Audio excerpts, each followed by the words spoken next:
Welcome to Film and Page. I'm Dominic, and in this video I'm going to be talking about Death's End, Book 3 of the Remembrance of Earth's Past trilogy, originally published in 2010, and the English edition was published in 2016 by Tor Books, written by Cixin Liu, clocking in at 602 pages. In this video, we'll be looking at the softcover edition. So here is the physical copy of Cixin Liu's Death's End. And these covers have been really good for these books. The last two books that I bought in this series, they both have this coming to Netflix logo, which kind of ruins the cover a little bit. I wish this was on the back or on the inside cover so you couldn't see it, so it doesn't take up any space on the actual cover itself. A minor nitpick, but still kind of irritating nonetheless. Now, I like this style of book. As I've said, this is like a trade back or soft cover. It's about the size of what the hardcover would be, but I find like these ones, when a book is laid out like this, like it's really, really nice to read. And here is the spine, and here's the back of the book. And so these books look really great on the bookshelf. It's a really nice trilogy and a fantastic story. So that is the physical copy of Cixin Liu's Death's End. So I'm not going to go into my background with these books as I did that in the previous reviews, but I will say this.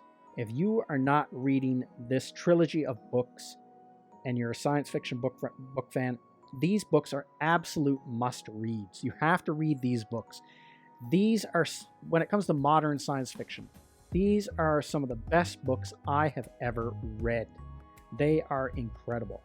They got these crazy high concept science fiction ideas that will make you just keep thinking about them long after the book is closed up.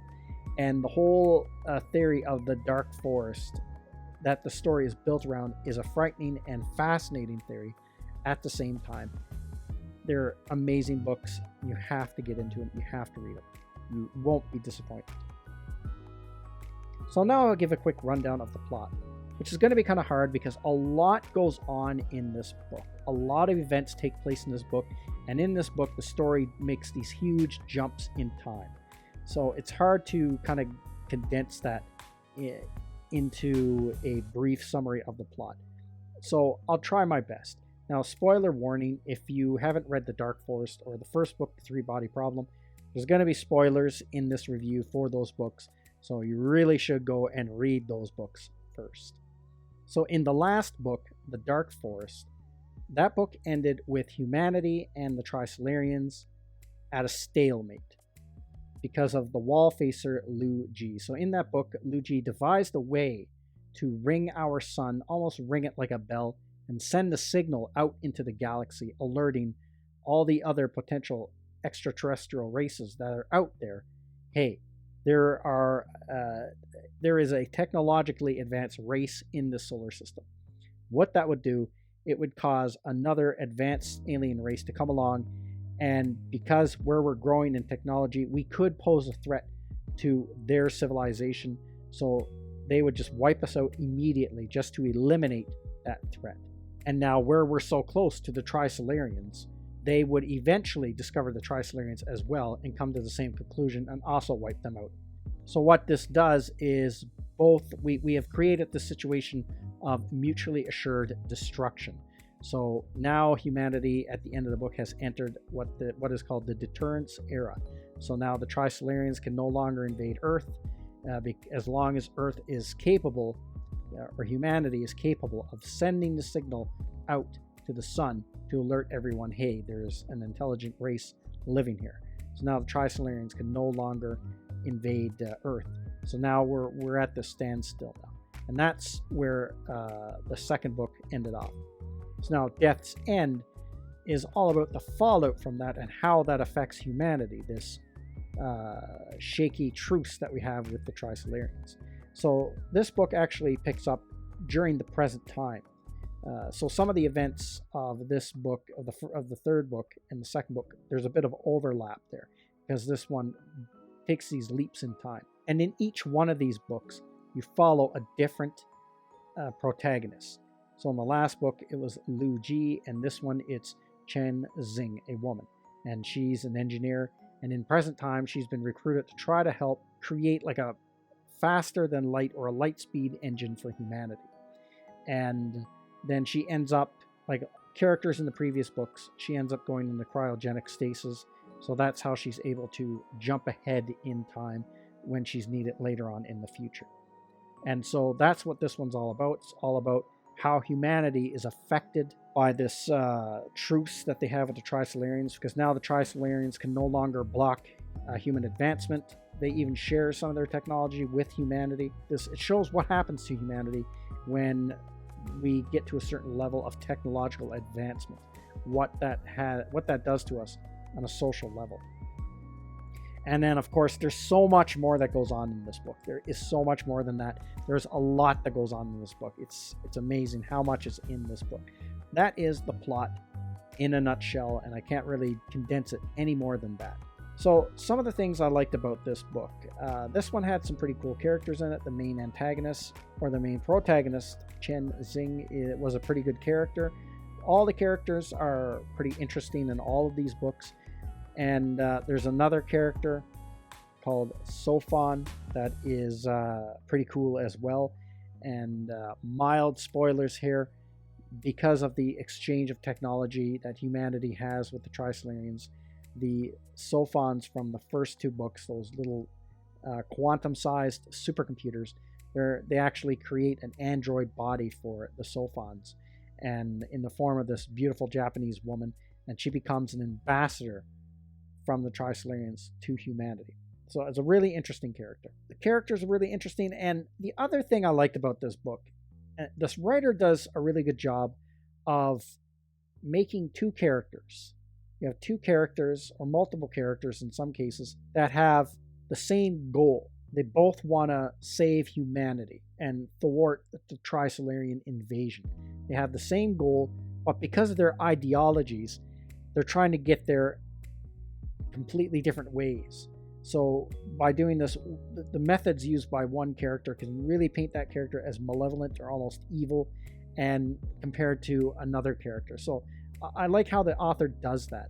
You have characters that are, for all intents and purposes, villains, but they're not acting in any way against humanity. They have the same goals. They want to save humanity from the Trisolarians, but they're going about it in a very villainous or underhanded way. They're letting they're willing to let a lot of their morals slide for the greater good of saving humanity, where some other characters don't want to do that. They don't want to give up their humanity to save humanity. So the writer does a good job of that. I thought that was really interesting. And also how the politics of this book, fictional politics, feel very real. Like it feels like this would be this is what would really happen if humanity was in this situation, and how the global politics would play out in the face of this looming alien invasion. The politics are very, very well thought out by the author, and it really makes this world feel very real. Not only that, this author has some really big sci-fi ideas, and they're just crazy. When you think they can't get any more crazy, they do in this book. It's just some really mind-bending, high sci-fi concept stuff going on that's presented in this book that I really, really liked. And the other books are the same as well. Now, I talked about this in my previous reviews of the first two books, but another thing I really enjoy about these books, and this one is no exception, is the galaxy, space, feels big in these books. Where if you watch, where in Star Wars, the Star Wars galaxy feels small because they can zip around to planet to planet, like as fast as I can drive from my house to the mall. You know, and so the galaxy doesn't really feel big in Star Wars. And same thing with Star Trek. Star Trek, the galaxy feels a little bit bigger because they're confined to at least a couple quadrants. But even there, you know, their starships can get around fairly quick. So space doesn't feel big. Where in this, the author does a good job of painting how big the galaxy is. The galaxy is immense. even just the nearest star to us, even though this alien race is way more advanced than us, it's still going to take their fleet of ships 4 centuries to reach us. And the other thing is the aliens are still left very mysterious. We don't really learn a lot more about the Trisolarians. They still feel like this thing that's hidden from the humans. It's very interesting. And then there's even, and in this book, some other alien races show up as well, or they're talked about, but they are left very mysterious as well. We don't learn much about them. So that makes the galaxy and the universe mysterious as well. It makes it feel even bigger because there's these alien races that are so advanced that we don't even know what they look like, or we can't even get in contact with them. So they're just a complete mystery to humanity. As for things that I didn't like about this book, I have to say, honestly, there isn't anything about this book that I didn't like. I absolutely loved this book. Now, when I reviewed the second book, The Dark Forest, the one thing I found about that book was the first 200 pages dragged a bit.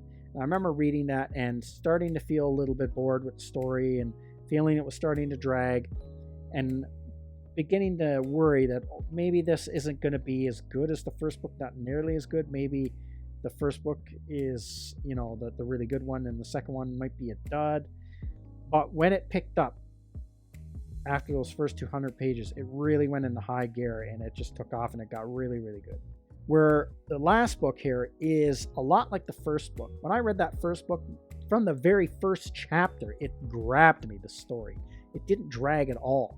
And this one is the same way. Right from the beginning, this book just grabbed me and grabbed my attention, and it was an absolute page turner. I couldn't put down, I couldn't stop.